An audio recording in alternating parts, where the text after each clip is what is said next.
So welcome to class. Appreciate you being here. If we can have you come on in and take a seat. While everybody is coming in and taking a seat, I just want to congratulate Jace Kelly, Destiny Giles, and Hannah Lester. Are they here? One, two. I'm seeing two of them here. Those three won the drawing for their comments posted regarding last week's presentation. So I did that kind of special opportunity to win something. But if I need those three to let me know, you need to let me know what you want. So check your email. You've got a choice of three great prizes. Caribbean cruise, Snow College t-shirt, and water bottle. So anyway, check those and then let me know. And congratulations. Also, one reminder, because you're just getting rolling on this, I wanted to remind you that tonight at 11:59, basically midnight, is the deadline for all of the work from our past week. So you need to log into Canvas to do all of that work. And without any further delay, I will go ahead and introduce our presenter today. It is my pleasure to introduce Judy Robinett. Judy has over 30 years of experience as an entrepreneur and corporate leader. Globally, Judy is becoming known as a super connector, connecting business people with each other and with ideas and valuable opportunities. She has been the CEO of public and private companies and held management positions at Fortune 500 companies. She's the former managing director of the Golden Seeds Angel Investment Firm and currently serves on the advisory board of Illuminate Ventures in Menlo Park, California. This is a top-tier micro-venture capitalist firm, and also sits on the advisory board of Springboard, which has raised $8 billion and had 10 initial public offerings and over 100 mergers and acquisitions. She's a sought-after speaker, and we're very fortunate to have her here today, and so would like to hear it for Judy Robinett.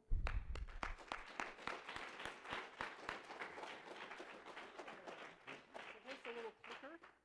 They were going to get me the clicker. Maybe they didn't. So it is a pleasure to be here. So I grew up in Franklin, Idaho, which is just north of Logan, Utah, population 300. When I was your age, I never thought I would do a business. It was beyond my wildest imagination that I would become the CEO of a public company, do 40 trips to Europe. All of this that I'm talking about was totally foreign to me. And I'm going to share with you the lessons I learned, which I call the bricks to the head, so you don't have to repeat those lessons. So they're going to get me a clicker. But so this first slide, this is probably some of my ancestors from Franklin who wanted to be entrepreneurs. They really had what is considered the tough problem of any time you're starting a business or you're working in a startup, and that is, how do I find capital? So it is a very difficult problem, and I'm going to talk about three things with you today. Where's the money?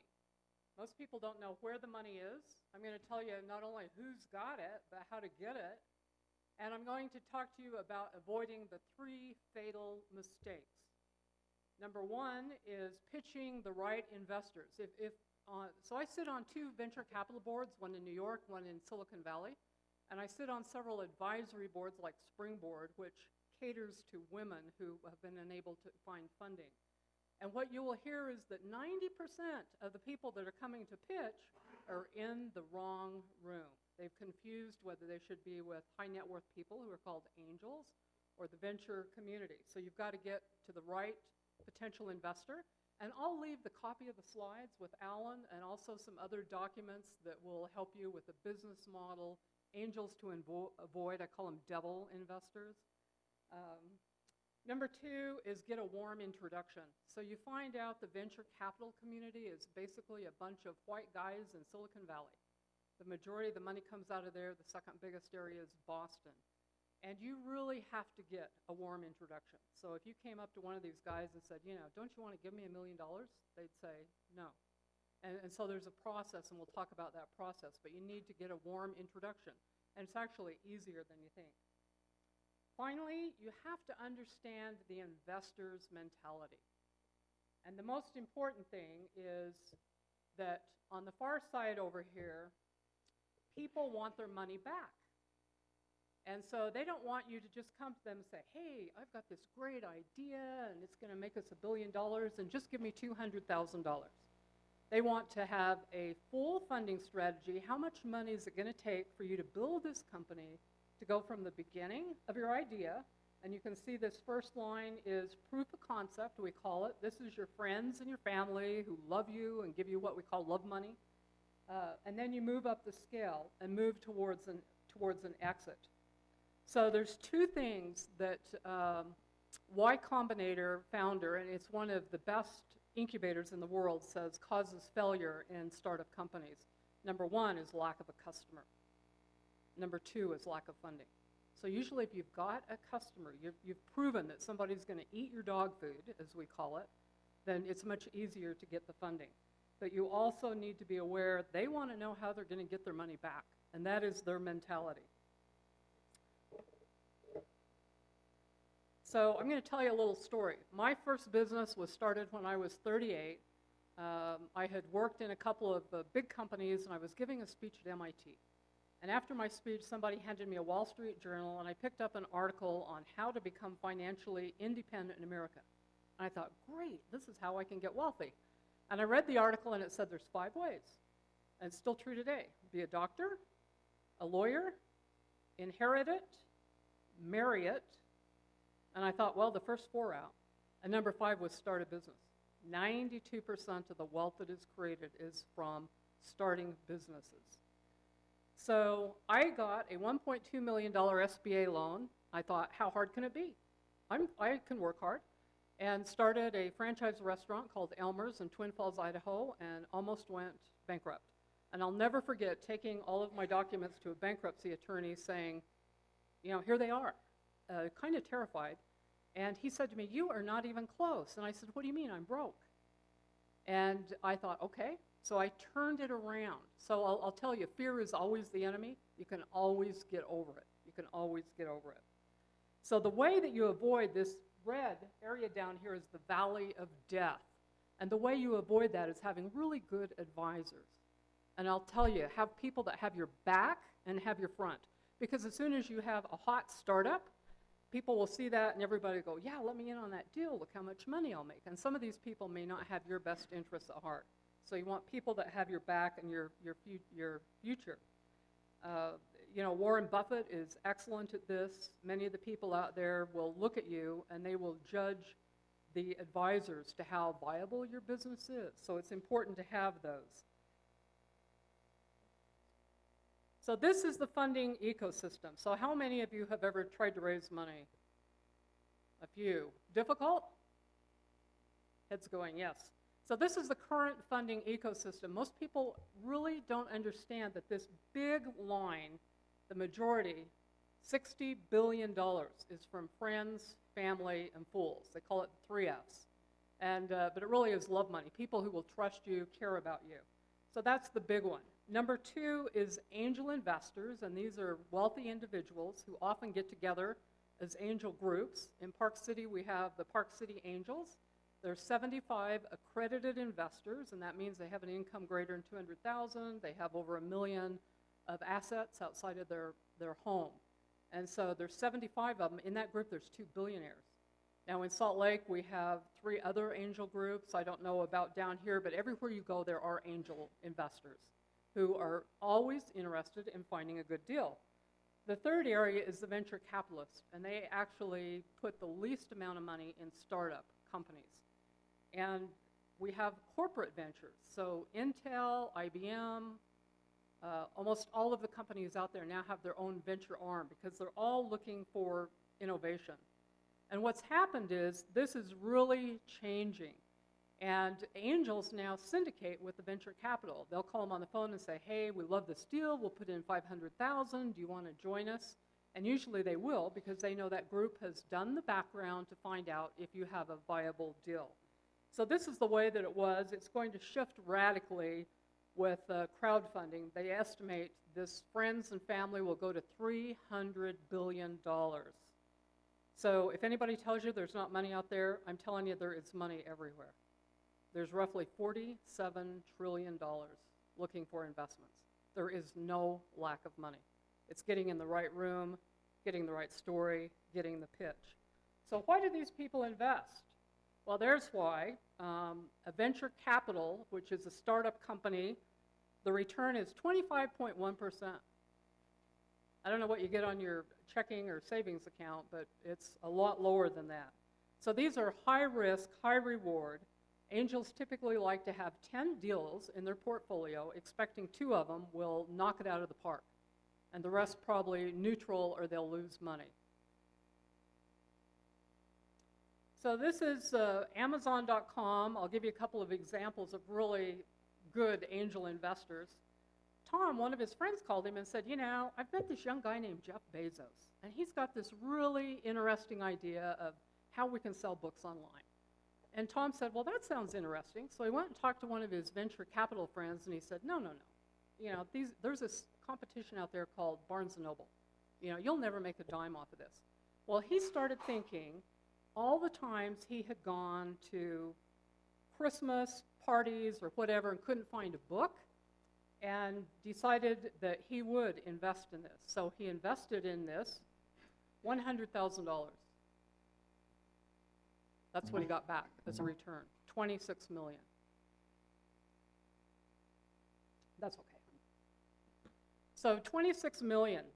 So that's exactly why people who have money are looking to investing. They're hoping to find one of these. It doesn't have to be a Facebook. Here's another of my favorites, The Body Shop. Ian owned a garage in London. So his neighbor down the street started the body shop. Venture capital in the angel community didn't really think you had a shot at it. There's a young lady here told me she wants to start a bakery. Don't let anybody tell you it won't work. Ian put in $10,000, turned it into $26.5 million. So now he's just the investor. Think if you were the founder, how much money you would get. So crowdfunding. How many of you heard of crowdfunding? All right. Crowdfunding is going to level the playing field, particularly for minorities, rural communities. I'll show you this. I'm going to pass it around. So there's a young man in Provo who tried to get funding for this. It holds an iPad, a fancy little gizmo. Nobody would invest in him. He did a round on Kickstarter, got $228,000. This year he'll hit $3 million in sales. So now all of the angels who told him no, they'd really love in on the next deal, the next round of funding. So crowdfunding is really going to level the playing field. This fellow is Fred Wilson. He's probably one of the best known VCs in the world. He's in New York. He has funded Zynga, Twitter. He estimates that crowdfunding will go to $300 billion. So this is the big game changer.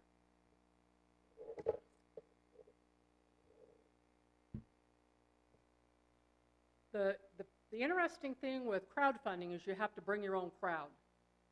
So this is off of Kickstarter, a typical $25,000 investment. Where the money came from, the smallest piece came off the website. The majority of it was external, meaning your friends, family, network, and it usually is a friend of a friend of a friend. It's usually out 3 levels that you can get people to invest and get them interested in your deal. So this is Matt. You can read about Matt in this book. This is the best book there is out on how to do these. It's called the Kickstarter Handbook. And it has several companies out of Utah who've been successful in getting funding through Kickstarter, Rocket Hub, Indiegogo. And Matt is featured in here. Matt has invested in 84 campaigns, most of them successful. He's never gone to a website. He's found all of these on Twitter. So the lesson learned is networking is absolutely critical. PR is absolutely critical, regardless of how you're going to raise money. And the most important thing is your network. And how many of you know Guy Kawasaki, have read his books? A wonderful author. I wrote the chapter in the Crowdfunding for Dummies book on networking, and he's quoted in it.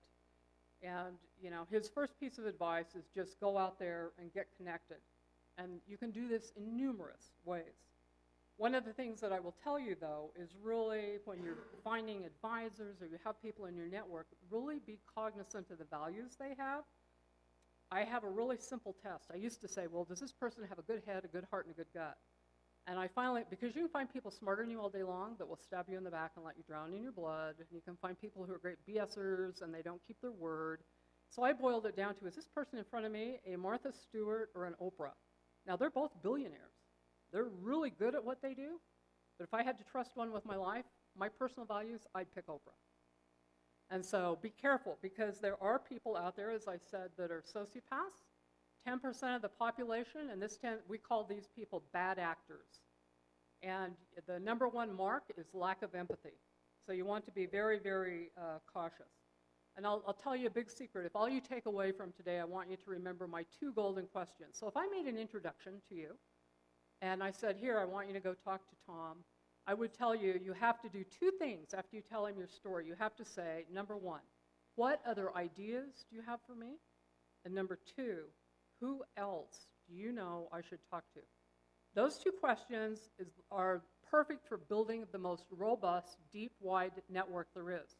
Now, I'm not 1 person away from Oprah or Obama or President Clinton. I'm 10, 1 times 10, even though I've only lived in Utah and Idaho. And I used this. So when I came to Salt Lake 8 years ago, I put Post-its on the wall from a trainer who introduced me to Mark Eaton, the jazz star, who invited me up to a party. Through 40 different levels of who else do you know I should talk to, I now know Tim Draper, Draper VC. And I'll be going down and teaching their students on how to develop a network. So those 2 questions. And also write down your network equals your net worth. So you'll hear kind of the bad thing about, it is who you know, but it really is. But they can be good people. Now, if you have all the answers, you've got all the connections, you've got all the opportunities, and you've got people that will write you checks all day long, you don't need to network.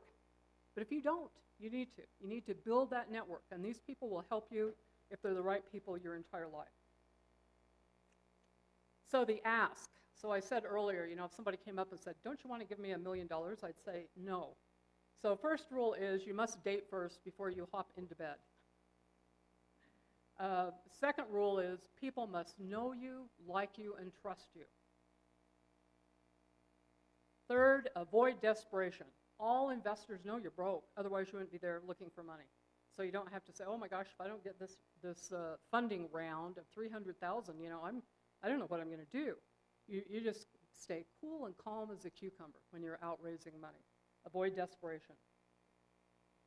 Now my friend Jean Hammond she's in Golden Seeds in the Boston group. It's the third largest angel group in the world of investors. There's 300 accredited investors. One of her big exits was Zipcar, and she said, nobody writes you a check the size that would buy a house without knowing you, liking you, and trusting you. And the pitch. So now you'll get invited maybe to an angel group, or you'll go to lunch with somebody who's got money, and you'll have to pitch them on your idea. Why should I give you this money? One of the first things they're going to look at is your character. But you will need high-level communication skills. Angels will tell you, they can tell within 30 seconds if they think they would potentially invest in you.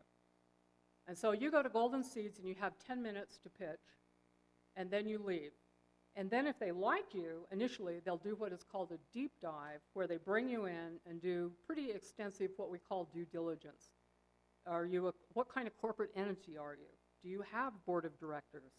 What kind of funding do you need? All of this kind of stuff. But it's first being able to convince them. You need to be succinct.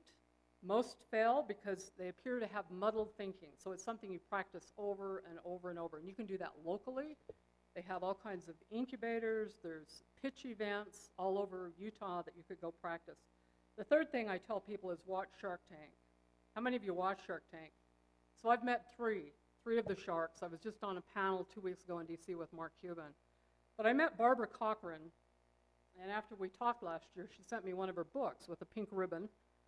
And she told me in that meeting that every day on her way to being a billionaire, she worried she would go broke. So there's that fear thing, and you can get over it. So practice 10-minute pitches to any of these angel investors, and you'll be well on your way. So nobody's born knowing how to do this. You know, when I was your age, I thought I was dumb. I'd never amount to anything. They told me in high school I wasn't smart enough to go to college. And I can tell you that you just keep taking risks. You find advisors who will be helpful for you. The money is out there. The money is out there everywhere. And people will help you. You have to ask. Most of the people that are billionaires want to teach younger people, and they're interested in helping, and you have to learn how to ask. So I would tell you to be bold and to keep going. And we'll do any questions you'd like. And there's my contact information. Feel free to write to me if you'd like. Tweet, LinkedIn, whatever. Any questions? Jamie.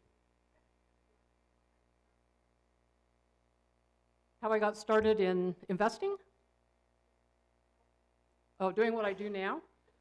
I love to teach, I love to learn, and I was so frustrated, particularly when I met individuals who couldn't get funded. So for instance, when I moved to Salt Lake, I was introduced to Dr. Annette McClellan. She had invented a permanent contraceptive device that was very simple. It came as an RFP from China. Women in Africa walk 7 miles and have their belly slit open, no anesthesia, and they often die. So there was a need, and she couldn't get funding. I found her funding in 6 months, and it was because she was in the wrong room. So I decided that I would really help people learn what has taken me years and years and years to learn. I mean, I thought I wasn't smart enough to have wealth. I didn't go to the right school. And I found out accidentally that I was really good at networking, and I have a book coming out from McGraw-Hill in the spring that talks about some of these theories, and every answer is out there. Come on, be brave.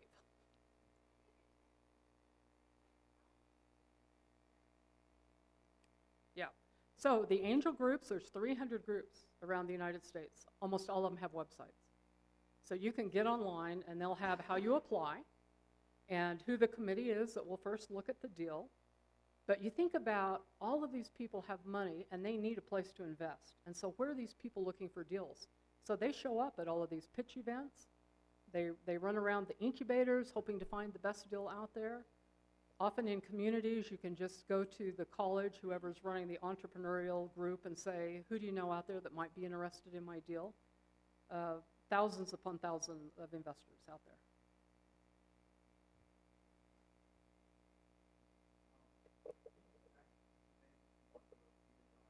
Okay, describe the pitch events and what those really are. So the pitch events are, they will have a panel of investors and often business people, and you go pitch your company. So you will usually be given 10, 15, up to 30 minutes. It's not unlike a pitch to a venture capital group or an angel group. And so you show up and you pitch. And you can get prepared for that. The group in the United States that helps mainly women is called Springboard. All of the incubator centers, SBDIC, SBA, all of these groups have listings of where you can go to get help. Okay. Yes, you can go watch. Yeah. Yeah, I get events from every week that's sent to me on the computer that Eventbrite that tells me, like today there's like 15 of these around the state of Utah. So. What is an incubator? So an incubator hatches out new businesses. So incubators are started, there's ones at the colleges, there's going to be a new one up at Park City Angels, and they take new fledgling baby businesses and help grow them to the point where they're ready to get funded. There's also an accelerator. An accelerator is you're a little further along, and the accelerator will often take 5% of your stock in your company, and they will promise you funding and usually give you some funding to get going, up to $50,000, sometimes more.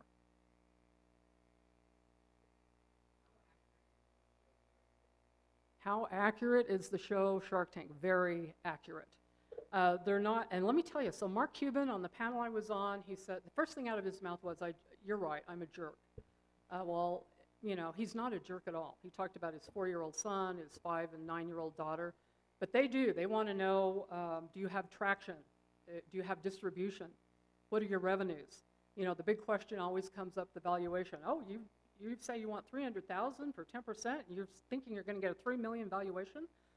You can learn all about these terms online by Googling a term sheet. So very famous individual VCs who have groups that fund startup companies like Brad Feld at the Foundry in Denver. You can get online, and he has blogs that tell you all the terms, everything about it. But it is really, it's what happens often.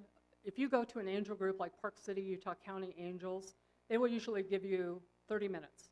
And so you go present, then they have you sit outside, and then someone will come out and say, we're either interested in moving forward or you're not the right fit. And oftentimes when they tell you you're not the right fit, it doesn't mean they're not interested in the business. It means you probably haven't done your homework to know what they want. You know, they want to know, how fast am I going to get my money back? Angels typically want their money back in 3 to 5 years.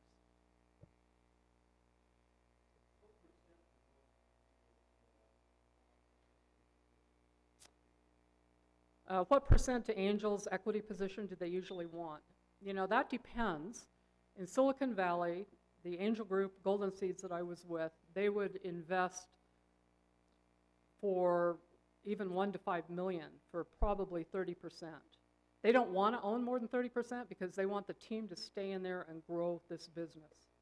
So you don't ever want to give up too much equity. So one of the secrets here is, you think your business needs 2 million. It doesn't need 2 million right now. This is where you think about your funding strategy. So you start and go, okay, what is the most important milestone that I can hit? And it's usually sales, having customers. And then when you hit that, your valuation goes up. Then your company's more valuable. Then you can go out and raise the next fund. But you always want to have enough money. It's called a runway. So you're not in the valley of death, and your wife, husband isn't saying, you've got to quit this, honey, and get a job.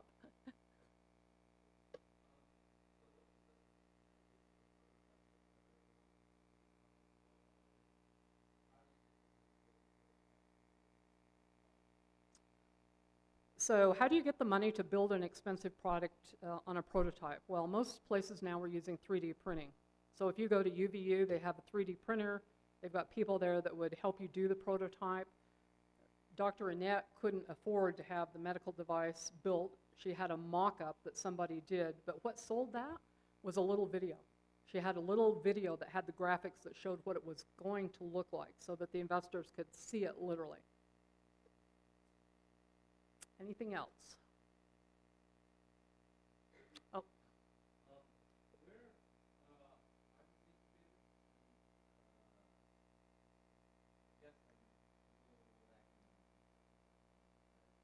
Okay, so incubators are an organization, and in Utah, many of them are associated with the college.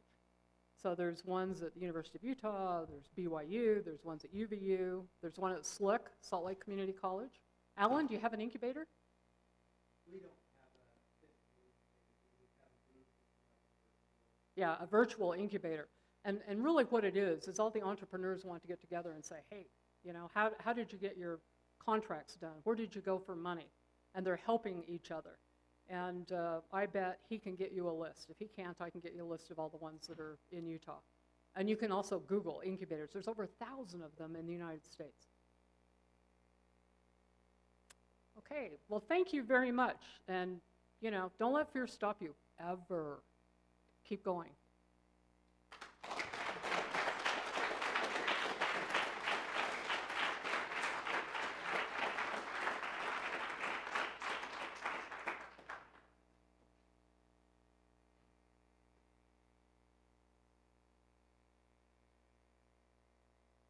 All right, we're going to do something kind of fun. We have actually still got about 20 minutes here that we're going to do something kind of fun. So what I want to do is something we've never done in entrepreneurship seminars before.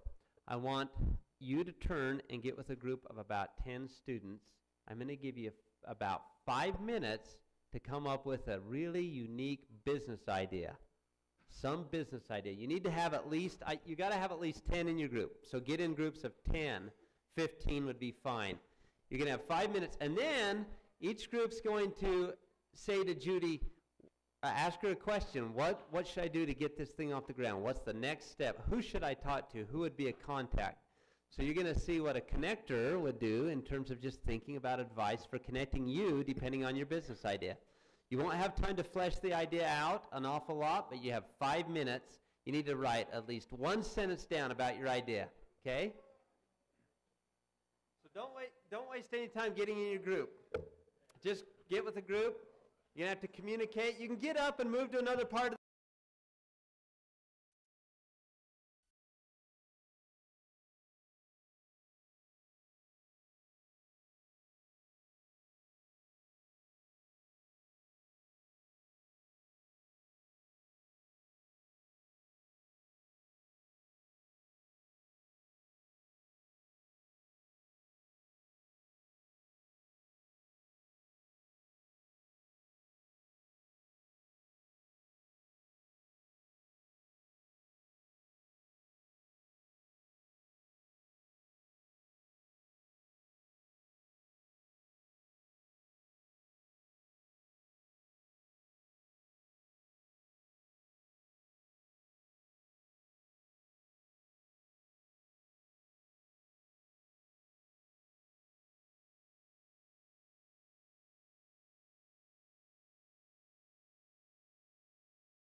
I thought that was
That's kind of funny.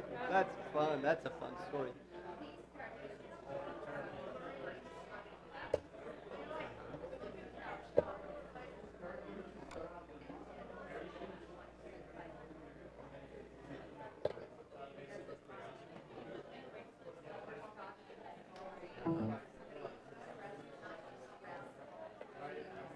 He's probably a good sell. Probably a good sell.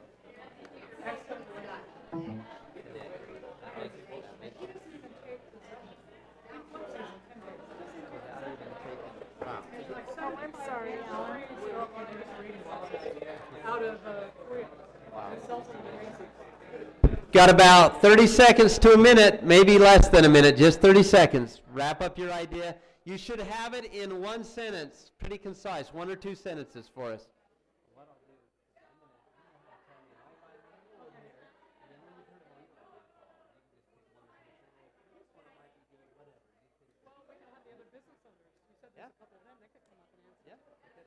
But I'm betting that you could even just say, well, that's sort of like a company that I helped, and say, here's what that company did. That might, I think that'll light a spark for some of these things. Okay. Great.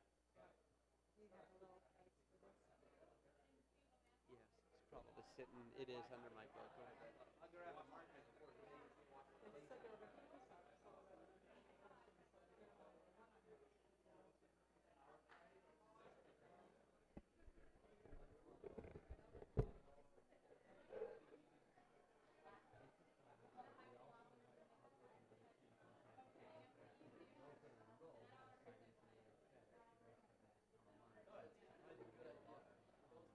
It was supposed to be a maximum of 100 students, which is what half of this holds, but we have, we found that we just have to open both halves, which makes it feel kind of empty because it's half full, but we have about 130.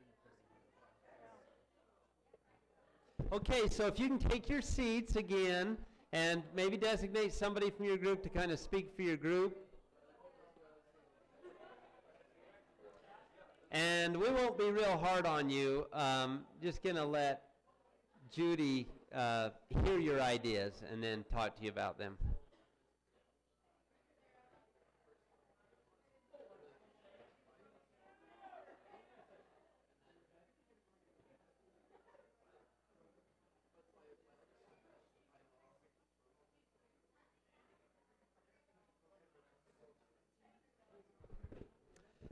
Okay, so what I'm going to do is let Judy take the mic here, but I'm just going to hear your ideas and write them on the board here.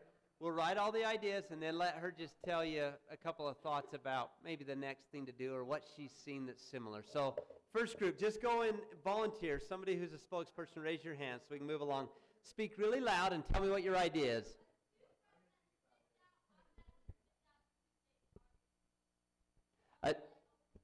Okay, so it's a product idea. I'll write it down and we'll keep going. So we have toothbrush.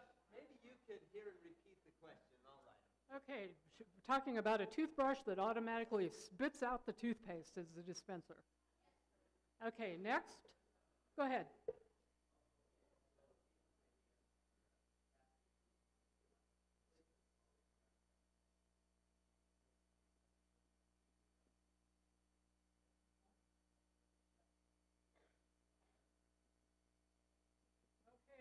Budding life science biotech, which I ran a company in, and he said when you do a C-section, they have to glue it and hold it together, and he's coming up with a medical device.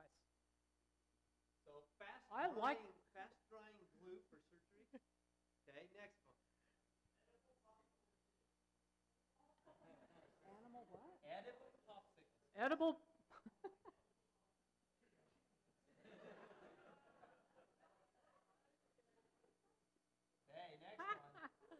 That's cool. In the back.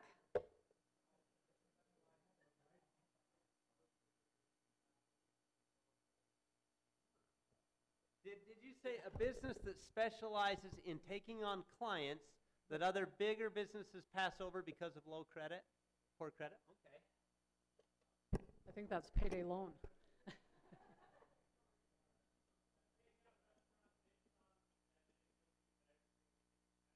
Ooh, a takeout restaurant, a picnic restaurant that is like Yogi the Bear, stealing the picnic basket. Okay.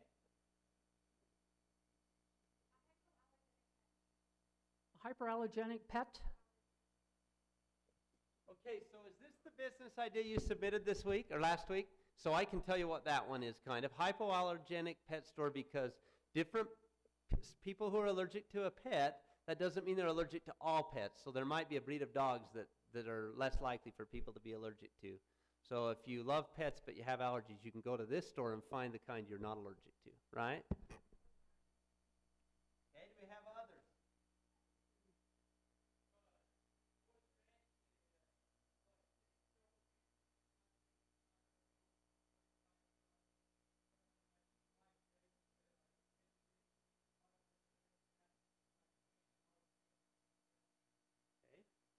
Okay, that's neat.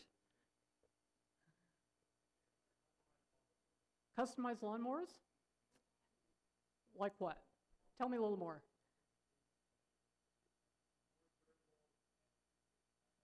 Oh, they get to design their own, kind of like Nike shoes.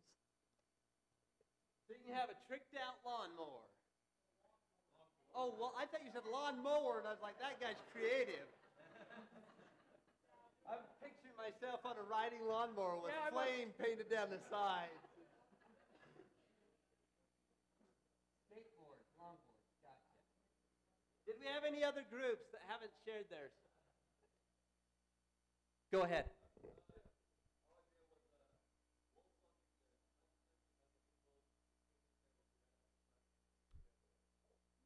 Wall socket, pull it off, and there's an extension cable in the wall that you can just pull to wherever you're going. Okay, good. Okay, there was one other one, I think. Oh, a couple more. Go ahead. What?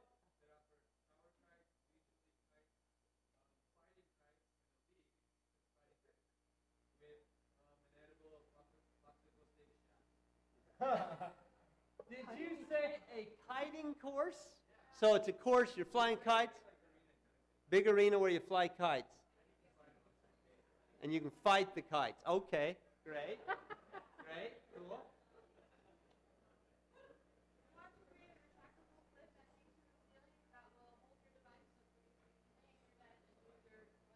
Oh, wow. A retractable device that hangs from the ceiling you can lay in bed.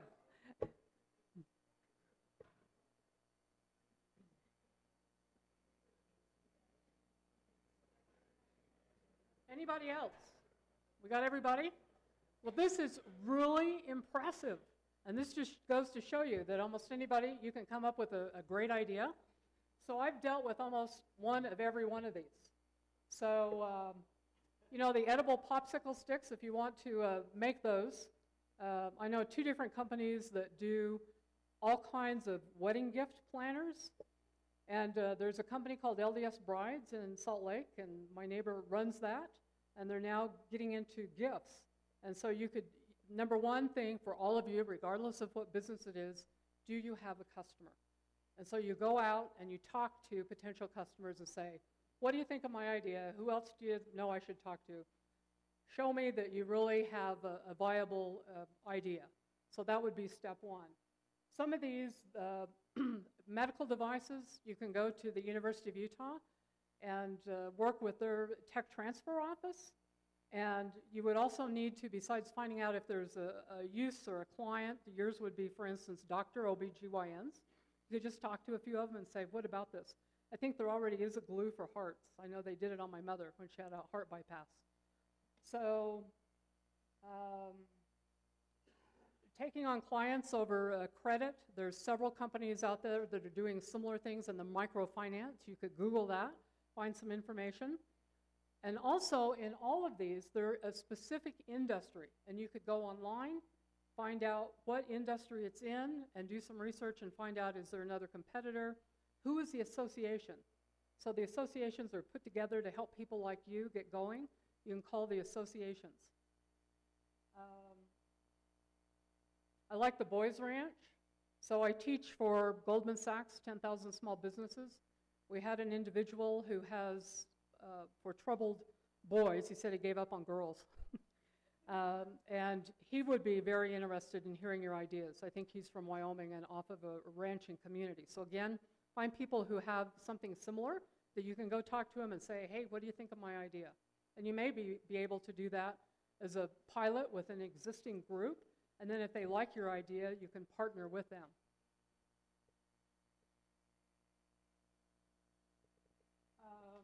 You know, the wall socket. So there's a woman in Salt Lake who invented the 360 electric socket that you can plug in, turn around any way you want.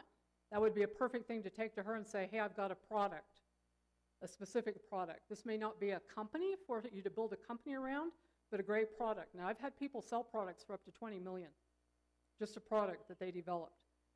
This is common with people in games. You had told me he was interested in trying to find money for something that's going to cost a fair amount of money, $5,000, virtual reality.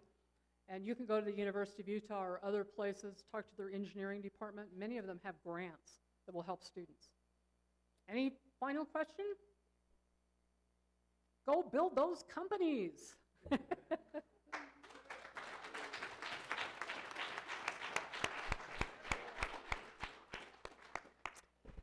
Thank you. Thank you for your attendance. Thank you for your participation. And thank you, Judy, for those insights and ideas. We appreciate you being here.